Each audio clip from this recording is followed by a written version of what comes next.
الحمد لله وكفى وسلام على عباده الذين اصطفى أما بعد فأعوذ بالله من الشيطان الرجيم بسم الله الرحمن الرحيم إذا قرأت القرآن فاستعذ بالله صدق الله مولانا العظيم اللهم صل على سيدنا محمد وعلى آل سيدنا محمد مبارك وسلم۔ آداب سے متعلق ہماری گفتگو چل رہی تھی۔ نبی اکرم صلی اللہ علیہ وسلم کے آداب کے بارے میں کچھ عرض کیا تھا۔ آج کی مجلس میں قرآن حکیم کے کچھ آداب پر بات ہوگی۔ قرآن کریم صرف کتاب نہیں بلکہ اللہ رب العزت کا کلام ہے۔ حدیث شریف میں آتا ہے کہ تبرک بالقرآن، قرآن سے برکت حاصل کرو، فإنہ کلام اللہ، پس بے شک یہ اللہ کا کلام ہے، فخرج منہ، اور اسی سے نکلا ہے، کلام اندر سے نکلا کرتا ہے۔ تو اللہ تبارک و تعالیٰ نے یہ کلام زمین و آسمان کی تخلیق سے پہلے فرمایا اور پھر اسے لکھ لیا گیا لوح محفوظ میں، اور پھر نبی اکرم صلی اللہ علیہ وسلم پر 23 سال کے عرصے میں تھوڑا تھوڑا کر کے نازل ہوا ہے۔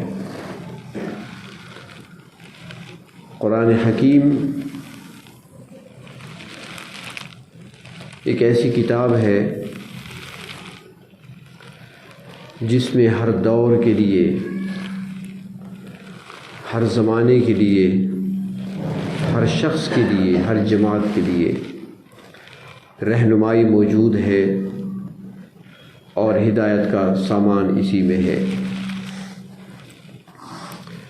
کسی بھی شعبے سے کوئی تعلق رکھتا ہو، کسی بھی علاقے اور خطے سے کوئی تعلق رکھتا ہو، قرآن کریم اس کی رہنمائی بھی کرتا ہے ہر معاملے میں، چاہے وہ عقائد ہوں، چاہے عبادات ہوں، چاہے معاملات ہوں، چاہے معاشرت ہو، چاہے معیشت ہو، چاہے سیاست ہو۔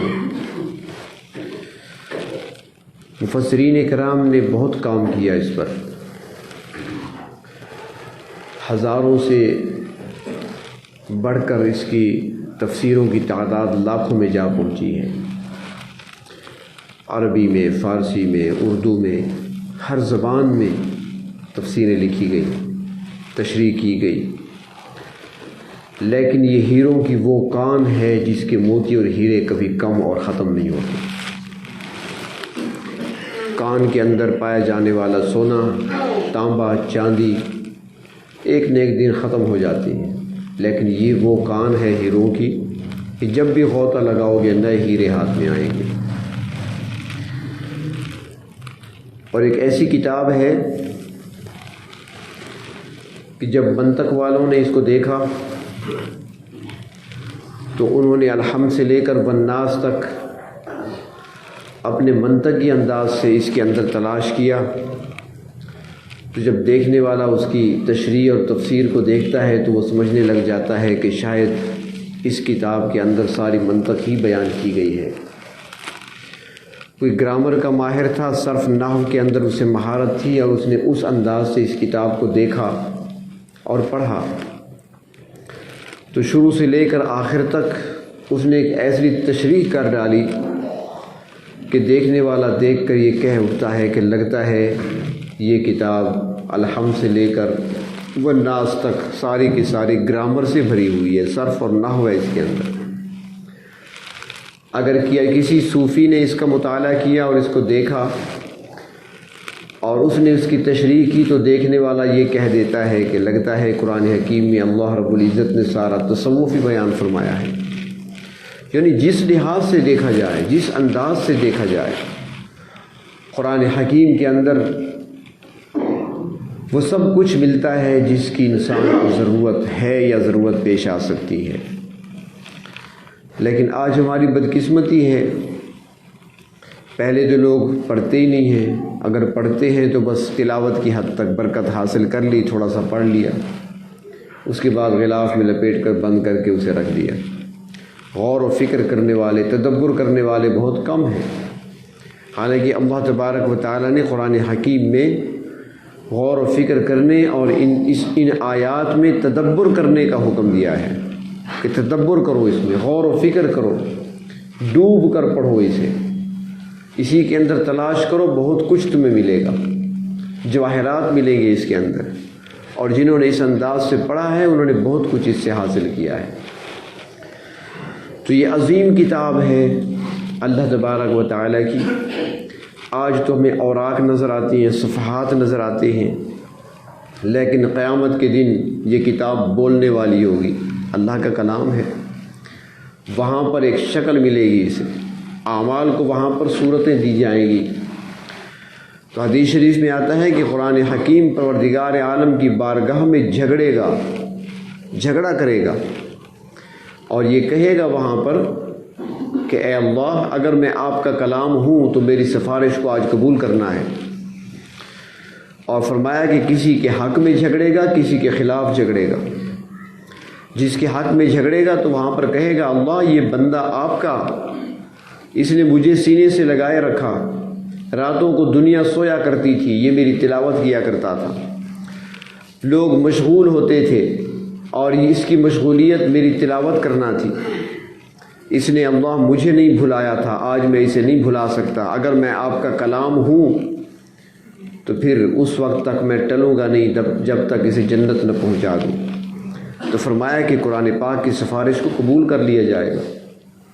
اور کسی کے خلاف جھگڑے گا، اللہ اس کے پاس ہر کام کے لیے وقت تھا، مجھے کھولنے اور پڑھنے کے لیے اس کے پاس وقت نہیں ہوتا تھا، کہ مجھے دیکھتا تک نہیں تھا، مجھے الماری میں بند کر رکھا تھا، میری تلاوت نہیں کرتا تھا، مجھے سیکھتا نہیں تھا، مجھے پڑھتا نہیں تھا، مجھے سمجھنے کی کوشش نہیں کی۔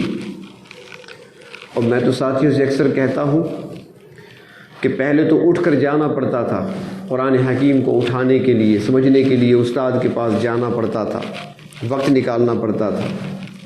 اب تو ہماری جیب میں آ جاتا ہے۔ جن ساتھیوں کے پاس میں درس قرآن بھیجتا رہتا ہوں انہیں کہتا ہوں میں اکثر کہ روز قیامت قرآن کہے گا اللہ، میں تو اس کی سرہانے کے نیچے آ گیا تھا۔ جب سوتا انسان موبائل سرہانے کے نیچے رکھتے ہیں نا، جیب میں ہوتا ہے، اللہ میں اس کی جیب میں آ گیا تھا، اس کے پاس پھر بھی وقت نہیں تھا کہ مجھے کھول کر سن لے، مجھے سمجھ لے کہ میں کیا کہہ رہا ہوں۔ تو پھر جھگڑے گا وہاں پر، اللہ میں اس وقت تک ٹلوں گا نہیں، میں آپ کا کلام ہوں، جب تک آج اسے جہنم نہیں پہنچاؤں گا۔ تو فرمایا کہ قرآن پاک کی سفارش کو قبول کر لیا جائے گا۔ تو اللہ تبارک و تعالیٰ قرآن حکیم کو ہمارے حق میں سفارشی بنائے اور ہمیں بھی اس کے آداب کا خیال رکھنے اور اس کے حقوق ادا کرنے کی توفیق عطا فرمائے۔ تو اس کے اپنے حقوق بھی ہیں اور آداب بھی ہیں۔ حق تو یہ ہے کہ اس کو سیکھا جائے، سیکھنے کے بعد اس کو پڑھا جائے، اور ترتیل کے ساتھ پڑھنا، تجوید کے ساتھ پڑھنا، تلفظ کی ادائیگی صحیح ہونی چاہیے، سیکھ کر پڑھنا چاہیے۔ آج کل تو اساتذہ موجود ہیں، قراء حضرات موجود ہیں، پڑھانے والے موجود ہیں، بلکہ بات پھر وہی ہے کہ آج کل تو آپ کو دکان پہ بیٹھے ہیں یا آپ بستر پہ ہیں، آپ مسجد میں ہیں یا گھر میں ہیں، جہاں بھی ہیں، آج کل تو اسباق نیٹ پر آپ کے پاس پہنچ جاتے ہیں، سکھانے والے سمجھانے والے موجود ہیں، ان سے استفادہ کرنا چاہیے۔ تو جو لوگ سیکھ کر پڑھتے ہیں، توجہ سے پڑھتے ہیں، دھیان سے پڑھتے ہیں، کیونکہ اس کا تلاوت کرنا ایک حق ہے، اور پھر ساتھ ساتھ تجوید کا خیال رکھتے ہوئے الفاظ کو صحیح طریقے سے ادا کرنا یہ دوسرا حق ہے، پھر اس کو سمجھ کر پڑھنا کہ قرآن کیا کہہ رہا ہے یہ اس کا تیسرا حق ہے، اور پھر سمجھنے کے بعد اس پر عمل کرنا یہ چوتھا حق ہے۔ حقوق ہے قرآن حکیم کی ہم پر۔ بلکہ روایات میں آتا ہے کہ قرآن حکیم کو ایسا پڑھا جائے کہ تلاوت انسان کرے، پوری توجہ سے کرے، دھیان سے کرے، جب آیت عذاب کی آئے تو آنسو بہا لے، اللہ سے معافی مانگ لے، استغفار کرے، جب نعمتوں کا ذکر آئے اللہ کا شکر ادا کرے، اور جب انعامات کا ذکر آئے، جنت کی انعامات کا ذکر آئے تو وہاں پر اللہ سے مانگے، سوال کرے۔ قیامت کے دن کی سختیوں کا ذکر آئے تو وہاں پر اللہ تبارک و تعالیٰ کی بارگاہ میں عرض کرے کہ اللہ مجھے اس دن کی سختیوں سے بچا لے۔ تو اس انداز سے تلاوت کرنی چاہیے، رک رک کر، ٹھہر ٹھہر کر، الفاظ پر غور کرتے ہوئے، توجہ کرتے ہوئے پڑھنا۔ حدیث شریف میں آتا ہے، ام المومنین حضرت عائشہ صدیقہ رضی اللہ تعالی عنہا فرماتی ہیں، نبی اکرم صلی اللہ علیہ وسلم رات کو نماز پڑھا کرتے تھے گھر میں۔ آپ نے نماز شروع کی، سورۃ بقرہ شروع کر دی، مکمل ہو گئی، 2.5 پارے ہو گئے، 2.25 پارے۔ اس کے بعد سورۃ آل عمران شروع کر دی، وہ مکمل کر لی۔ سورۃ النساء شروع کر دی، ایک ہی رکعت میں پڑھے جا رہے ہیں، لیکن پڑھ کس طرح رہے ہیں؟ ام المومنین فرماتی ہیں کہ آپ پڑھ بھی رہے تھے، جہاں عذاب کی آیت آتی آپ کی آنکھوں سے آنسو نکل آتے تھے، رو پڑتے تھے، یعنی ٹھہر ٹھہر کر پڑھنا۔ تو قرآن حکیم کے آداب میں سے ہے کہ سب سے پہلے جب آپ قرآن پاک کو اٹھائیں تو بغیر وضو کے ہاتھ نہ لگائیں، بغیر وضو کے قرآن پاک کو ہاتھ نہ لگائیں۔ جو کپڑا ساتھ سی لیا جاتا ہے، جلد کے ساتھ ہی سی لیا جاتا ہے، اس کو بھی ہاتھ نہیں لگا سکتے۔ جو کپڑا اوپر لپیٹا جاتا ہے اس کے بارے میں اختلاف ہے، بعض فرماتے ہیں اس کو بغیر وضو ہاتھ لگا سکتے ہیں، بعض کہتے ہیں کہ اس کو بھی ہاتھ نہیں لگا سکتے بغیر وضو کے، اتنا ادب ہے۔ اور پھر اگر وضو نہیں ہے، مجبوری ہے اور ہاتھ لگانا پڑا ہے، چھونا پڑ گیا، مثلاً اٹھا کر رکھنا ہے اونچی جگہ پر، وضو ٹوٹ گیا، وضو نہیں ہے، اب نیچے تلاوت کر رہے تھے، اٹھا کر رکھنا ہے، تو اس صورت میں کیا کرنا چاہیے؟ بہتر صورت تو یہ ہے کہ وضو بنا کر اٹھایا جائے، ہاتھ لگایا جائے۔ اگر ویسے اٹھانا ہے، ہاتھ لگانا ہے، تو فرمایا کہ وہ لباس جو پہنے ہوئے ہیں، مثلاً آستین ہے، آستین کے ذریعے سے، لمبی ہے آستین تو اس کے ذریعے سے پکڑنا، یا دامن کے ذریعے سے پکڑنا، یہ جائز نہیں ہے۔ جو لباس آپ پہنے ہوئے ہیں، آپ کے پاس کوئی رومال یا چادر ہے تو اس کے ساتھ پکڑ سکتے ہیں، پہنے ہوئے لباس کے ساتھ نہیں۔ آداب میں سے ہے۔ تلاوت کے لیے بیٹھیں، بہتر یہ ہے قبلہ رخ ہونا چاہیے، وضو اچھے طریقے سے کیا ہو، مسواک کر لیا جائے، کیونکہ وہ کل ایک پروگرام تھا وہاں بھی عرض کر رہا تھا، 1-2 روایتیں وہاں پہ سنائی تھیں تو آپ کو بھی سنا دیتے ہیں۔ ایک روایت میں آتا ہے کہ جب بندہ قرآن پاک کی تلاوت کرتا ہے اور خوب ٹھہر ٹھہر کر پڑھتا ہے، مزے لے لے کر پڑھتا ہے، گانے کی طرح پڑھنے سے منع کیا گیا ہے، تجوید کے ساتھ پڑھا جائے لیکن گانے کی طرز پہ نہیں۔ تو تجوید کے ساتھ، ترتیل کے ساتھ پڑھ رہا ہے، محبت سے پڑھ رہا ہے، فرمایا جب اس انداز سے پڑھتا ہے تو فرشتے آ جاتے ہیں، جمع ہو جاتے ہیں، اور فرشتے پھر اس کے گرد گھومنے لگتے ہیں، ان کو مزہ آتا جاتا ہے، یہ پڑھ رہا ہے، ان کو مزہ آ رہا ہے۔ فرمایا کہ فرشتوں کو اتنا مزہ آتا ہے کہ آخر کار وہ قریب ہوتے ہوتے پڑھنے والے کے ہونٹوں پر اپنے ہونٹ رکھ دیتے ہیں۔ اگر سگریٹ کی بو آ رہی ہو تو پھر تو نہیں رکھیں گے۔ نبی اکرم صلی اللہ علیہ وسلم پیاز نہیں کھایا کرتے تھے، لہسن نہیں کھایا کرتے تھے، اب فرماتے تھے کہ فرشتوں کا آنا جانا رہتا ہے، اس لیے فرشتوں کو بدبو سے نفرت ہے، اس لیے تلاوت کرتے وقت بہتر یہ ہے کہ مسواک کر لیا جائے۔ برش کا استعمال بھی کر سکتے ہیں، پیسٹ وغیرہ بھی کر سکتے ہیں۔ یہاں پر 2 باتیں ہیں، کچھ لوگ شدت اختیار کرتے ہیں کہ یار مسواک کے علاوہ کچھ نہیں استعمال کرنا چاہیے، دوسرے کہتے ہیں نہیں یار مسواک سے صفائی نہیں ہوتی، یہ اپنا برش وغیرہ استعمال کرنا چاہیے۔ تو یہاں پر ایک بات یاد رکھیں، ایک ہے سنت پورا کرنا، ایک ہے دانتوں کی صفائی کرنا، 2 چیزیں الگ الگ ہیں۔ دانتوں کی صفائی الگ ہے، سنت پوری کرنا یہ الگ ہے۔ مسواک کے ذریعے سے آپ سنت پوری کر لیا کریں، لیکن ہمارے ہاں جو چیزیں کھائی جاتی ہیں نا، یہ اس زمانے میں نہیں تھی جو ہم آج کل کھا رہے ہیں۔ تو یہ جو دانتوں میں ریشے جو رک جاتے ہیں نا، یہ پھر برش وغیرہ کے ذریعے سے آپ اس کو نکال سکتے ہیں، تو اس کے ذریعے صفائی حاصل کر لیا کریں، لیکن مسواک بطور سنت کے لازماً کیا کریں۔ تو تلاوت سے پہلے مسواک کر لینا، اگر موجود ہے تو خوشبو لگا لینا، اس کے بعد تلاوت کے لیے بیٹھے باادب طریقے سے، لیکن پہلے تعوذ پڑھنا۔ تعوذ ہمیشہ صفائی کے لیے نقصان والی چیز کو پہلے ہٹایا جاتا ہے۔ اگر آپ نے دیواروں پر رنگ روغن کرنا ہے تو پہلے اس کی صفائی کی جاتی ہے، ردی مال کو ہٹایا جاتا ہے، جب سارا صاف ہو جاتا ہے پھر اس پر پینٹ کیا جاتا ہے، رنگ کیا جاتا ہے۔ تو اس طریقے سے نقصان دہ چیز کو پہلے ہٹایا جاتا ہے، اور ہمارے لیے نقصان دہ چیز کیا ہے؟ وہ شیطان ہے۔ قرآن حکیم کا پورا فیض اور برکت حاصل کرنے کے لیے شیطان کا بھگانا ضروری ہے، اور شیطان ہم سے نہیں بھاگتا، ہم نہیں بھگا سکتے، ہمارے اندر طاقت نہیں ہے، قوت نہیں ہے۔ اللہ تبارک و تعالیٰ نے اس کے لیے ہمیں ایک ہتھیار عطا فرمایا، ایک ڈنڈا ہمیں عطا فرمایا ہے، اس کے ذریعے سے بھاگے گا۔ اور وہ کیا فرمایا کہ اللہ تبارک و تعالیٰ کی پناہ میں آ جاؤ۔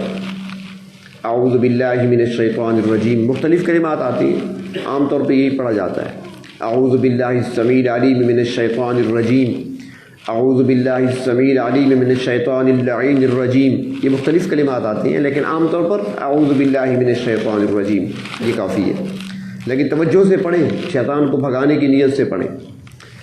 جب یہ پڑھا جائے گا تو شیطان بھاگے گا، وہاں سے ہٹ جائے گا۔ جب وہ ہٹے گا تو پھر اس کے بعد پڑھیں بسم اللہ الرحمن الرحیم، کیونکہ حدیث شریف میں فرمایا گیا ہے نا کہ ہر کام ادھورا رہتا ہے جب تک وہ بسم اللہ سے شروع نہ کیا جائے، اللہ کے نام سے شروع نہ کیا جائے، وہ کام تکمیل کو نہیں پہنچتا۔ تو اس لیے بسم اللہ پڑھ لی جائے، اور بسم اللہ الرحمن الرحیم اس کو معمولی نہ سمجھیں۔ یہ بظاہر تو ایک روایت میں آتا ہے کہ ایک چھوٹی سی آیت ہے، لوگ اس سے غافل ہیں، لیکن اس چھوٹی سی آیت میں اللہ نے بہت کچھ جمع کر دیا۔ انسان کے کتنے زمانے ہیں؟ 3 ہیں، ماضی ہے، حال ہے، استقبال ہے، یعنی مستقبل آنے والا۔ 3 زمانے ہیں انسان کے لیے، وہ جو گزر چکا، وہ جو اب ہے، گزر رہے ہیں جس سے، اور ایک آنے والا۔ اور بسم اللہ میں 3 نام اللہ تعالیٰ کے، یعنی ابتدا، موجود اور انتہا، یہ 3 دور ہیں ہمارے۔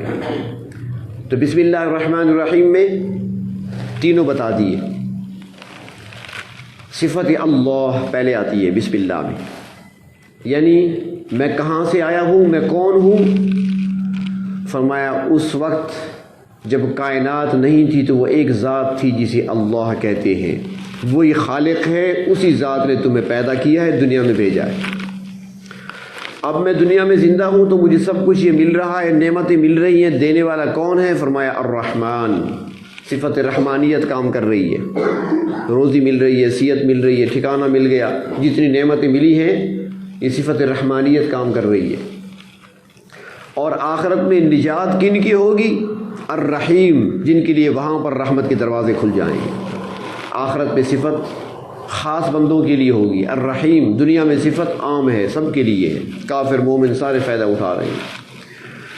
تو ابتدا بھی بتا دی، دور جو ہمارا گزر رہا ہے یہ بھی بتا دیا، اور انجام اور آخرت بھی بتا دی، اسی ایک چھوٹی سی آیت۔ بلکہ فرماتے ہیں کہ یہ چھوٹی سی آیت ہے بظاہر، اس کے اندر اللہ تبارک و تعالی نے پورے قرآن کا خلاصہ رکھ دیا ہے۔ مفسرین کرام نے جب لکھنے بیٹھے تو فرماتے ہیں کہ سورۃ فاتحہ جو کچھ اللہ نے قرآن میں بیان فرمایا ہے وہ سارے کا سارا سورۃ فاتحہ کے اندر ہے، خلاصہ ہے سورۃ فاتحہ، خلاصۃ القرآن۔ عنوانات سورۃ فاتحہ میں دے دیے گئے۔ کتنے قسم کے لوگوں کا تذکرہ ہے قرآن حکیم میں؟ 3 قسم کے لوگوں کا۔ ایک وہ جو کامیاب ہوئے، انعام یافتہ لوگ ہیں، دوسرے وہ جو گمراہ ہوئے، تیسرے وہ جن پر اللہ کا غضب ہوا۔ 3 قسم کے لوگوں کا قرآن میں ذکر ہے، اور تینوں کا ذکر سورۃ فاتحہ میں۔ صراط الذین انعمت علیہم، جن پر انعام ہوا، غیر المغضوب علیہم، جن پر غضب ہوا، ولا الضالین، جو گمراہ ہوئے۔ تینوں کا ذکر اس میں آ گیا۔ تو یعنی قرآن حکیم میں جو کچھ ہے عنوان نہیں ہے میرا ورنہ بتاتا، اس میں اللہ تعالیٰ نے اپنے 10 اسماء کو بیان فرمایا ہے، اس کے اندر 10 اخلاقیات کو اللہ نے بیان فرمایا سورۃ فاتحہ کے اندر، بہت کچھ ہے اس کے اندر سورۃ فاتحہ کے اندر، اس کے لیے وقت چاہیے، کم از کم سورۃ فاتحہ کو سمجھنے کے لیے 10-12 مجلسیں شاید کہ پوری ہو سکے، ایک مجلس میں سارا بیان نہیں ہو سکتا، لیکن اتنا سمجھ لیں کہ جو کچھ قرآن حکیم میں اللہ نے بیان فرمایا اس کا خلاصہ سورۃ فاتحہ کے اندر رکھ دیا، اور جو اللہ نے سورۃ فاتحہ کے اندر رکھا ہے وہ سارے کا سارا اللہ تبارک و تعالیٰ نے بسم اللہ الرحمن الرحیم کے اندر رکھ دیا، یہ پورے قرآن کا خلاصہ ہے۔ اور ہمارے استاد محترم شیخ التفسیر والحدیث حضرت مولانا علاء الدین صاحب رحمۃ اللہ علیہ، وہ اپنے استاد محترم حضرت اقدس حضرت مولانا شمس الحق افغانی رحمۃ اللہ علیہ کے حوالے سے وہ فرماتے تھے کہ وہ فرمایا کرتے تھے کہ جو کچھ اللہ نے قرآن میں بیان فرمایا وہ سارے کا سارا خلاصہ فاتحہ میں، جو سورۃ فاتحہ میں ہے اس کا نچوڑ خلاصہ بسم اللہ الرحمن الرحیم میں، اور جو کچھ اللہ نے بسم اللہ الرحمن الرحیم میں بیان فرمایا وہ سارے کا سارا بسم اللہ کی با کے اندر ہے، جسے بے کہتے ہیں، با۔ اور یہ بے کیوں فرمایا؟ یہ حرف با جو ہے یہ ملانے کے لیے ہوتا ہے، عربی میں ملانے کے لیے ہوتا ہے، فرمایا سارا خلاصہ با کے اندر۔ کیا مطلب؟ با کا مقصد ملانا ہے، فرمایا جب ملو گے تم قرآن کے اندر تو تمہیں ماضی بھی ملے گا، حال بھی ملے گا، مستقبل بھی ملے گا۔ اور پھر آگے انہوں نے فرمایا کہ آگے اگر مزید بڑھا جائے تو جو کچھ قرآن میں ہے وہ سورۃ فاتحہ میں ہے، جو فاتحہ میں ہے وہ بسم اللہ میں ہے، جو بسم اللہ میں ہے بسم اللہ کی با میں ہے، جو بسم اللہ کی با میں آ گیا اللہ نے وہ سب کچھ با کے نقطے میں رکھ دیا، نقطہ۔ اور نقطہ کیا ہوتا ہے؟ زیرو۔ فرمایا نقطہ ہوتا ہے زیرو، سب کچھ اسی کے اندر ہے کہ اپنے آپ کو زیرو کر دو، میں کچھ بھی نہیں ہوں، میں ناچیز ہوں، کچھ بھی نہیں ہوں، میں کچھ نہیں جانتا۔ اور جب بندہ کہے گا میں کچھ نہیں جانتا، میں کچھ نہیں ہوں، عاجزی اختیار کرے گا، زیرو اپنے آپ کو کر دے گا اللہ کے سامنے، تو اللہ تبارک و تعالیٰ علوم و معارف سے اس کے سینے کو بھر دیں گے، اور جو اکڑ دکھائے گا کہ میں تو بہت کچھ ہوں، اسے کچھ نہیں ملے گا، محروم رہے گا۔ اور اسی لیے تو بہت ساری صورتیں قرآن حکیم کی ایسی ہیں جن کو حروف مقطعات سے شروع کیا گیا ہے، الف لام میم، الف لام را، الف لام میم صاد، کاف ہا یا عین صاد، یہ حروف مقطعات ہیں، تو ان کے معنی نہیں بتائے، اور اس میں تحقیق اور جستجو کرنے سے بھی روک دیا، ان کے معنی اللہ ہی جانتے ہیں۔ تو اللہ تعالیٰ بتا رہے ہیں کہ اپنی لا علمی اور کم علمی کا اعتراف کر لو نا، میں تو اتنا نالائق ہوں، مجھے الف کا معنی ہی نہیں آتا، جب یہ کہو گے تو میں سارے علوم عطا کروں گا، اور جب فخر دکھاؤ گے تو کچھ نہیں ملے گا۔ تو اللہ تبارک و تعالیٰ نے اپنے کلام مقدس میں انوارات بھر دیے ہیں، برکات بھر دی ہیں، جنہوں لوگوں نے قرآن حکیم کا ادب کیا، اللہ تبارک و تعالیٰ نے ان کے ناموں کو بلند کیا ہے، اللہ تعالیٰ نے ان کو عزتیں عطا فرمائی ہیں، اور جو باادب طریقے سے قرآن حکیم کی تلاوت کرتے ہیں، جس میں نے پہلے عرض کیا آداب کا خیال رکھتے ہوئے، تو ایک حدیث شریف میں آتا ہے، فرمایا کہ کسی گانا گانے والی کی آواز کو، یعنی گانے والے کی گانے کو، کہ عورتیں گانا گاتی ہیں نا، تو گانے والی کے گانے کو کوئی اتنی توجہ سے نہیں سنتا جتنا محبت سے تلاوت کرنے والے کی تلاوت کو اللہ تعالیٰ خود سنتے ہیں، پوری توجہ سے سنتے ہیں۔ تو اس لیے بھی چاہیے کہ ہم ادب سے بیٹھ کر تلاوت کریں، آداب کا خیال رکھیں، محبت سے پڑھیں، اور جتنا ہو سکے وقت نکال کر اس کو یاد کرنے کی کوشش کریں۔ جس دل میں جتنا قرآن ہوگا اس کو اتنی خیر و برکت حاصل ہوگی۔ فرمایا جس سینے میں ہوگا قرآن کریم اسے آگ نہیں جلائے گی، تو اس لیے ہمارے سینے میں، ہمارے دل میں زیادہ سے زیادہ قرآن کریم محفوظ ہونا چاہیے۔ بارہا ایسے واقعات پیش آئے کہ جنہوں نے قرآن حکیم کو سینے میں محفوظ رکھا تھا، دنیا کی آگ نے ان کو نہیں جلایا۔ کئی ایسے واقعات پیش آئے۔ ایک نوجوان پنجاب میں گر گیا تھا، حافظ قرآن تھا۔ یہ اینٹوں کا جو بھٹھا ہوتا ہے نا، اس کی جو آگ جلتی ہے، شاید آپ نے دیکھی ہو، اس میں گر گیا تھا۔ اب نکلنے کا کوئی راستہ ہی نہیں تھا اور نکالنے کا کوئی طریقہ ہی نہیں تھا جب تک کہ آگ ٹھنڈی نہ ہو جائے، اور آگ ٹھنڈے ہونے میں کئی دن لگتے ہیں۔ انہوں نے کہا وہ تو گیا، بس اب کیا آگ کو بند کرنا ہے، اور کیا وہ نظام چلتا رہا۔ ان کا خیال تھا کہ ہڈیاں بھی ختم ہو گئی، سب کچھ ختم ہو گیا، کچھ بھی ہاتھ نہیں آئے گا۔ لیکن جب آگ ٹھنڈی ہوئی تو وہ قرآن پڑھتا ہوا باہر نکل آیا۔ دنیا کی آگ جب نہیں جلاتی تو آخرت کی آگ بھی نہیں جلائے گی، بشرط یہ کہ وہ اخلاص نیت کے ساتھ اسے یاد کرے اور اس سے محبت کرے اللہ کے کلام سے۔ اللہ کا کلام ہے۔ ایک روایت میں آتا ہے کوئی شخص اگر چاہے کہ میں اللہ تعالیٰ سے باتیں کروں، اللہ تعالیٰ سے ہم کلام ہو جاؤں، فرمایا وہ تلاوت کے لیے بیٹھ جایا کرے، کیونکہ یہ اللہ کا کلام ہے، گویا کہ وہ اللہ سے باتیں کر رہا ہے۔ اور اس میں تو بار بار مخاطب کیا جاتا ہے نا، یا ایھا الذین آمنوا، اے ایمان والو، کسی ہمیں تو کہا جا رہا ہے، ہم سے مخاطب ہے قرآن۔ کبھی کہا جاتا ہے یا ایھا الناس، اے لوگو، کبھی کہا جاتا ہے میرے پیغمبر ان کو بتا دیجیے۔ تو یہ سب کچھ ہمیں کہا جا رہا ہے، اس لیے فرمایا کہ جو چاہتا ہے میں باتیں کروں اللہ تعالیٰ سے، وہ کلام مجید کی تلاوت کیا کرے۔ تو قرآن کریم کو جب آداب کا لحاظ رکھتے ہوئے ہم اس کی تلاوت کریں گے تو اس کی برکات ہمیں حاصل ہوں گی۔ قرآن حکیم دنیا کی برکتوں کو کھینچنے والا مقناطیس ہے اور اللہ کی رحمتوں کو کھینچنے والا مقناطیس ہے۔ یہ ایسا مقناطیسی قوت اس کے اندر ہے کہ اللہ کی رحمتوں کو جہاں بھی تلاوت ہوتی ہے رحمت نازل ہوتی ہے۔ یہ کچھ ساتھی سوال کرتے ہیں کہ ایک جگہ پر بیٹھ کر اپنے اعمال پورے کرنا کیا ضروری ہے؟ ایک سوال ہوتا ہے۔ ایک آدمی یہ تلاوت کرتا ہے تو کیا وہ ایک جگہ ہی کرے تلاوت، یا کبھی کہیں کر لی کبھی کہیں کر لی؟ پہلی بات تو یہ ہے کہ حکم یہ دیا گیا ہے کہ ایک جگہ مخصوص کرے۔ خواتین کے لیے کہا گیا ہے کہ وہ نماز اپنے گھر میں پڑھیں، لیکن نماز کے لیے ایک جگہ مخصوص کریں اور اس کو پاکیزہ رکھیں، صاف رکھیں، اس جگہ پر نماز پڑھا کریں، وہی ان کے لیے مصلی کہلائے گا۔ وہ جگہ جہاں نماز پڑھی جاتی ہے اس کو مصلی کہتے ہیں، اور مردوں کے لیے مسجد میں حکم ہے۔ تب ایک مقام پر، ایک جگہ پر بیٹھ کر پڑھنا، یعنی ایک جگہ تلاوت کرنا، اس کی کیا فوائد ہیں؟ کیونکہ روایات میں آتا ہے کہ جب بندہ تلاوت کرتا ہے یا ذکر و اذکار میں مشغول ہوتا ہے تو اس موقع پر اللہ کے فرشتوں کا نزول ہوتا ہے، فرشتے نازل ہوتے ہیں، آتے ہیں۔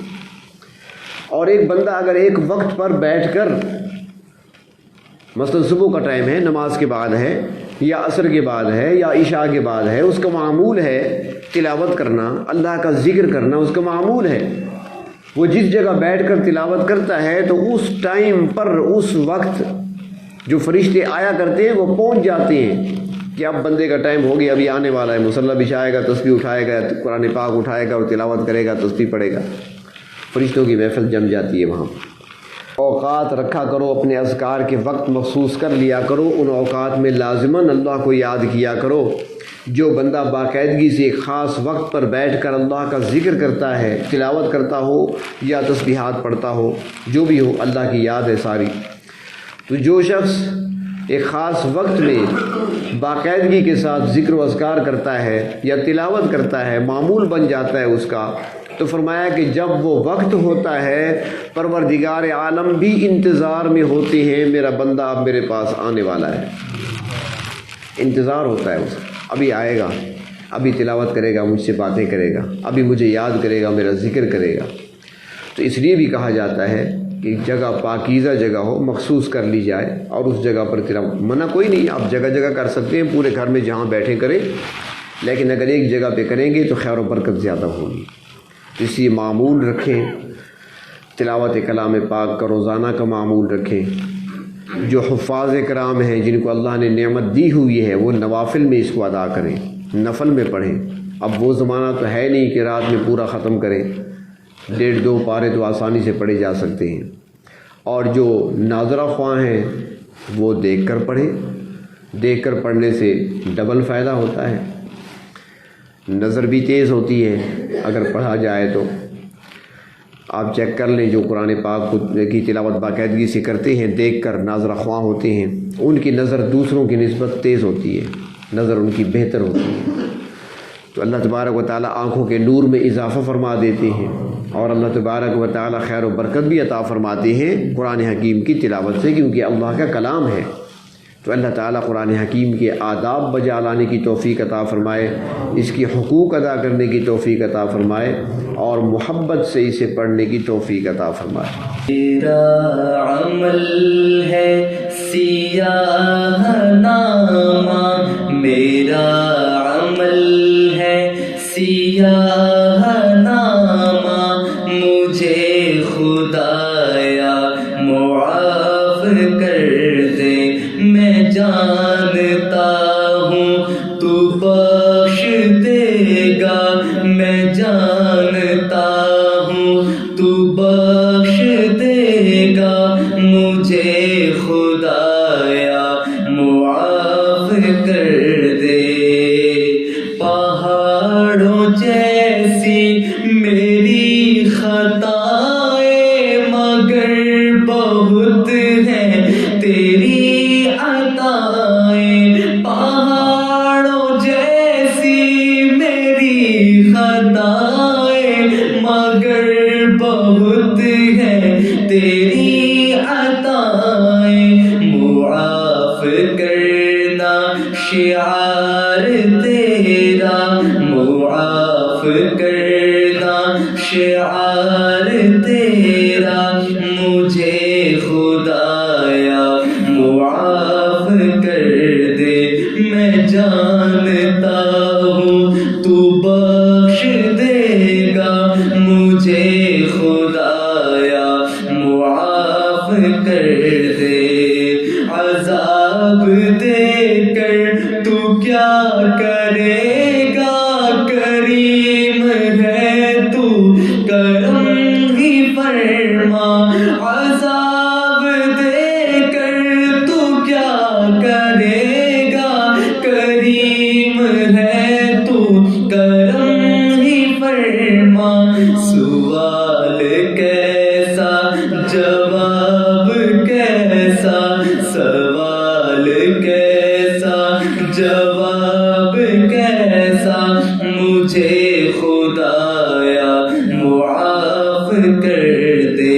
میرا عمل ہے سیاہ نامہ، مجھے خدایا معاف کر دے۔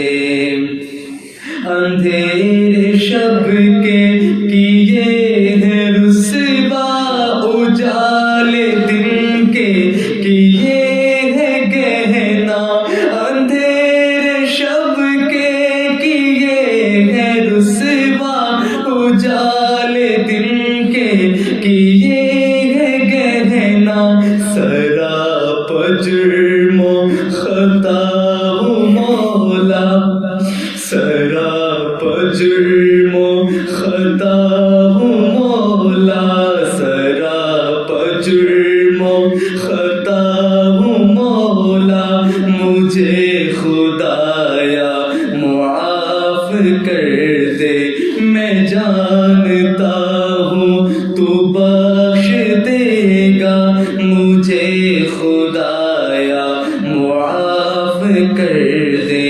یہ ہاتھ باندھے یہ سر جھکائے کھڑا اجاگر در حرم پر، یہ ہاتھ باندھے یہ سر جھکائے کھڑا اجاگر در حرم پر، نوید بخشش کا دے اشارہ، مجھے خدایا معاف کر دے۔ میرا عمل ہے سیاہ